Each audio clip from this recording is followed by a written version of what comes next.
Hello Baiglaki! Easy way, magpadala ng pera gamit ang ML Wallet app.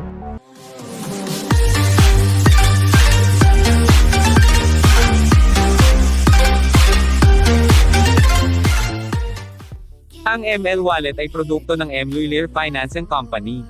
Pwede kang magpadala, tumanggap at magbayad ng bills payment. Ngayon magpadala tayo ng pera gamit ang ML Wallet app. Punta ka sa Send Money, at click mo KWARTA Padala. Ang charge ng ML Wallet app ay pareho lang sa charge sa MLHUILLIER branches. Lights going dark and my hopes destroyed. Mag-add receiver ka. Is anybody there? Tapos select receiver at lagay mo kung ilan ang ipapadala mo. Save me. For verification, lagay mo ang 6-digit PIN mo. At ito ang reference number niya. Nagsimula sa MLW at may 18 numbers.